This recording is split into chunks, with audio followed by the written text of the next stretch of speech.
नमस्कार, जय हिंद, जोहर।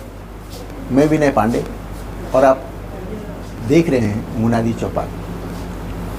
मेरे साथ मौजूद हैं छत्तीसगढ़ फिल्मों के हास्य कलाकार, छत्तीसगढ़ फिल्मों यानी छालीवुड के ब्रह्मानंद कहे जाने वाले तरुण बघेल जी।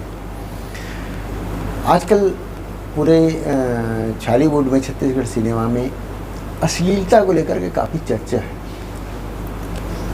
इस बात को लेकर कई लोग मुखर हैं कि छत्तीसगढ़ी फिल्मों में जो छत्तीसगढ़ का कल्चर है, जो छत्तीसगढ़ी संस्कृति है, जो छत्तीसगढ़ के जो फोक सॉन्ग्स हैं, जो इनका गानों में, कलाओं में जो विविधता है, विशेषता है, वो रहनी चाहिए। द्विअर्थी गाने आ रहे हैं, इसको लेकर के कई लोगों ने मोर्चा खोला हुआ है। तो आपका स्वागत है तरुण भैया। नमस्कार। और सबसे पहले ये जानने की कोशिश करेंगे कि ये क्या है, ये अश्लीलता कैसे आ रही है, क्या है? कहीं इंस्पायर्ड तो नहीं भोजपुरी सिनेमा से या और दूसरे सिनेमा से? बिल्कुल सही कहा आपने। छत्तीसगढ़ी फिल्मों में क्या हो रहा है कि आजकल ये छत्तीसगढ़ी फिल्म ही नहीं, जो एल्बम वगैरह भी आ रहे हैं और जो शॉर्ट फिल्में भी आ रही हैं और जो गाने भी आ रहे हैं, उसमें लोगों में एक जुनून चल पड़ा है शॉर्टकट का, सफलता पाने का, लोकप्रियता हासिल करने का, अपना टीआरपी बढ़ाने का।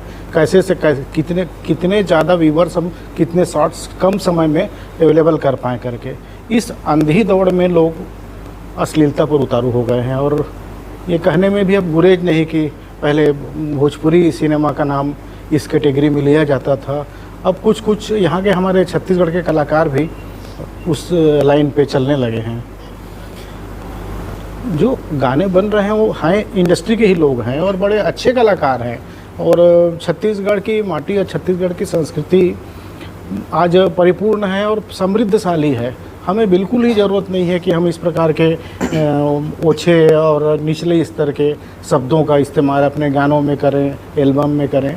लेकिन उसके बावजूद पता नहीं लोग क्या समझकर इतना जल्दी रिजल्ट हासिल करने के फेर में, लोकप्रियता हासिल करने के फेर में उसी अंधी दौड़ में शामिल हो गए हैं, जो दुखद है। छत्तीसगढ़ का जो फोक सॉन्ग है या जो फोक डांस है, वो इतना बेहतरीन है, मतलब इतने दिलों को छूने वाला है, आपके आत्मा को छूने वाला है, कह सकते हैं। हबीब तनवीर ने अपने नाटकों में उसको उपयोग करके नया आयाम दिया, उसको राष्ट्रीय पहचान दी। पांडवानी यहाँ की जो शैली है वो आज भी अंतर्राष्ट्रीय स्तर पर पहचान की मोहताज नहीं है। बावजूद इसके इस तरह की चीज़ें आना, फिल्मों में आना, ये सफलता का शॉर्टकट? जी, ये शॉर्टकट ही कहा जाए इसको, लेकिन ये क्षणिक है, लेकिन एक दीमक की तरह भी है, एक महामारी की तरह भी है। और बड़ा दुखद बात है कि ऐसे गाने को लोग पसंद भी कर रहे हैं, लोग सुन भी रहे हैं। ये मैं इसलिए कह रहा हूँ क्योंकि आप उनके लाइक जो ज़्यादा व्यूवर्स जो बढ़ रहे हैं उसके गाने के, उसकी संख्या बहुत ज़्यादा बढ़ रही है, हज़ारों लाखों तक पहुँच रही है। मुझे दुख है, हम आरोप ज़रूर लगा रहे हैं ऐसे गायकों के ऊपर, ऐसे गीतकारों के ऊपर, लेकिन कहीं ना कहीं हम स्वयं भी जिम्मेदार हैं क्योंकि हम सुन रहे हैं, देख रहे हैं। अब समय आ गया है कि ऐसे चीज़ों का प्रतिकार करने का। और आज हम प्रतिकार नहीं करेंगे तो जो हमारी समृद्धशाली संस्कृति है वो हम नवागत पीढ़ी को कैसे सौंप पाएंगे? और इस संस्कृति को लेकर के तो आप आगे नहीं बढ़ सकते हैं। जागरूकता का ही मामला है, जागरूकता का ही सवाल है। इस लेवल पे छालीवुड क्या करे? अब आपने सही कहा कि रिपोर्ट करने से, थाने में जाने से, और होगा क्या कि रिपोर्ट करेंगे, थाने में जाएंगे तो मामला कोर्ट में जाएगा, एक आध पेशी होगी, उसके बाद जमानत पे छूट जाएंगे, उसके बाद फिर उसी डर्रे पे चल पड़ेंगे। उससे कोई सुधार की उम्मीद नहीं की जा सकती। और आपने सही कहा, जागरूकता लानी पड़ेगी इंडस्ट्री में भी। इंडस्ट्री में जो बड़े बड़े लोग हैं जिनको हम आदर्श मानते हैं, उनको भी आज सामने आकर के खुल कर के बोलना चाहिए और एक अंकुश लगाना चाहिए, तभी इन चीज़ों पर रोक लग पाएगी और हमारी जो कला संस्कृति है वो सुरक्षित और संरक्षित रह पाएगी। एक और तरीका हो सकता है कि जो लोकप्रिय कलाकार हैं, जिनके बड़े ऑडियंस हैं, वो भी अपने ऑडियंस को कम से कम इस बात के लिए तैयार करें कि ऐसी चीज़ों को न देखें, देखना अवॉइड करें। क्या इस लेवल पे भी कुछ बात हो सकती है? देखिए, मैंने अभी इस चीज़ों को बोलना शुरू किया है कल ही मैंने लिखा भी है सोशल मीडिया पे, तो लोग थोड़ा अभी भी हिचकिचा रहे हैं, क्योंकि कला बिरादरी से हर कोई किसी न किसी प्रोड्यूसर, डायरेक्टर या गीतकार, संगीतकार इन लोगों से डायरेक्ट जुड़ा हुआ है। तो पता नहीं क्यों एक अनजाना सा लोगों में भय है कि हमारे रिलेशन ख़राब हो जाएंगे। तो ये सोच करके चुप रहना भी मतलब मुझे नहीं लगता कि उचित बात है, और हमको इस चीज़ को मुखर होकर के सामने बोलना चाहिए। क्योंकि देखिए, सिनेमा हुआ, एल्बम हुआ, ये सारी चीज़ समाज के आईना के रूप में देखी जाती हैं, और समाज को हम क्या परोस रहे हैं। आप ऐसे ऐसे गाने भी जो निकले हैं एल्बम में, जिसको लेकर के ये मुहिम चल पड़ा है, और लोग कुछ दबे स्वरों में आवाज़ उठा रहे हैं।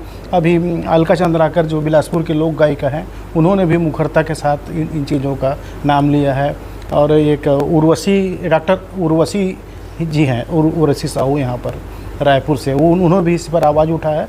इस प्रकार से कई कलाकार अब आवाज़ उठाने लगे हैं, जिसका प्रतिफल है कि लोग अब धीरे धीरे लामबंद होने लगे हैं कि हम ऐसे अश्लील गीतों को रोकें और हम अपने कला संस्कृति को सुरक्षित रखें। एक सवाल और है जो बहुत बार उठा भी है। छत्तीसगढ़ी सिनेमा में जो स्क्रिप्ट्स होते हैं और जो एक ढर्रे पर ही काम करता है, बहुत ज़्यादा डिफरेंट स्टोरीज नहीं है, बहुत ज़्यादा कोई डिफरेंट करने की कोशिश नहीं है, तो वो भी तो कहीं ना कहीं उस सब एक ही मसाला कितना दर्शक देखेगा। तो वो अलग हटने के बजाय वो द्व्यर्थी संवाद डाल दे रहे हैं, द्व्यर्थी गाने डाल दे रहे हैं। ये भी तो है, थोड़ा सा उसका भी संकट है कि आदमी नवाचार नहीं। आप देखेंगे तो छत्तीसगढ़ी फिल्म इंडस्ट्री में मुश्किल से 2 या 3 फिल्में आई हैं, या हम सीधे सपाट शब्दों में भी कहना चाहिए बिना किसी लाग लपेट के, तो छत्तीसगढ़ में भले ही हर साल 100 फिल्में बन रही है आज की स्थिति में, लेकिन देखा जाए तो अब तक के सिर्फ 2 या 3 फिल्में ही बनी हैं, जिनमें जो आप कहानी का उल्लेख कर रहे हैं, सोच का उल्लेख कर रहे हैं, समाज को कुछ देने की बात कर रहे हैं, वो चीज़ें हैं। अभी क्या हो रहा है कि अक्सर करके देखने में भी आता है कि जो प्रोड्यूसर है वही राइटर भी बन जा रहा है। और तो अब और भला सोचिए उसके अलावा क्या हो रहा है कि जो प्रोड्यूसर और जो राइटर है वो बैठ करके जो फिल्म देख रहा है, और फिल्म देख के कई फिल्मों का जो हिस्सा हो रहा है उसको जोड़ करके भी फिल्म बना दे रहे हैं।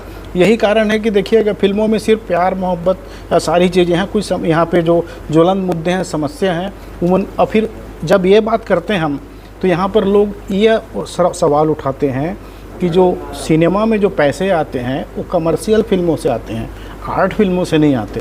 तो कमर्शियल, मेरा कहना ये है कि कमर्शियल फिल्में भी तो अच्छी बनाई जा सकती हैं, जरूरी नहीं उसके लिए कि आर्ट फिल्म बनाई थी बुलंद इमेज, जिसको राष्ट्रीय स्तर पर पुरस्कार भी मिला है, बुलंद इमेज। उसके अलावा आप रायगढ़ के हमारे डॉक्टर योगेंद्र चौबे हैं, उन्होंने अमृता प्रीतम के नावल पे बनाई थी गांजे की कली, उसको भी 2-3 स्थानों पर राष्ट्रीय स्तर पर पुरस्कार मिले हैं। इस प्रकार से अच्छी अच्छी फिल्में भी बनी हैं, और अब लोग धीरे धीरे सोचना शुरू कर रहे हैं। तो शायद उम्मीद है आगे चल कर के अच्छी फिल्में बने, और लोग एक बार फिर से उन जो मूल सिनेमा है, सार्थक सिनेमा है, उस पर लौट करके आएँ। क्योंकि हसरत तो देख ही रहे हैं ना, भले ही सस्ती लोकप्रियता के चलते कुछ फिल्में सुपर डुपर हिट हो जा रही हैं, लेकिन औसतन आज यदि 100 फिल्में बन रही है तो उसमें लगभग 95 से लेकर 98 फिल्में तो बुरी तरह से फ्लॉप हो जा रही हैं, अपनी लागत भी नहीं निकाल पा रही हैं। चूँकि हम रायगढ़ से हम लोग बिलोंग करते हैं, और कला और संस्कारधानी नगरी रायगढ़ है। यहाँ पर कला संस्कारधानी नगरी होने के चलते यहाँ से काफ़ी कलाकारों ने उल्लेखनीय काम किए हैं। और ख़ास करके जब आज हम अश्लीलता पर बात करने बैठे हैं यहाँ पर, तो मैं आपको एक जानकारी शेयर करना चाहूँगा। हमारे यहाँ से प्रख्यात जसगीत सम्राट हुए हैं दिलीप षडंगी जी।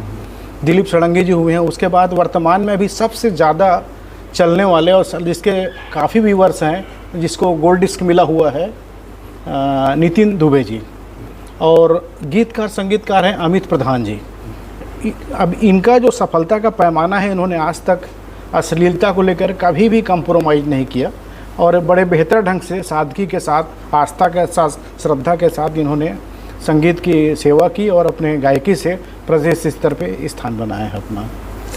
तो ये थे तरुण बघेल जी, आपने इनको सुना किस तरह से छत्तीसगढ़ी फिल्मों में अश्लीलता हावी हो रही है, उसके खिलाफ लोग लामबंद होना शुरू कर दिए हैं, और लोग इसके खिलाफ मुखर भी हो रहे हैं। तो देखते रहिए मुनादी चौपाल, पढ़ते रहिए मुनादी.com, the voice of voiceless. Thank you.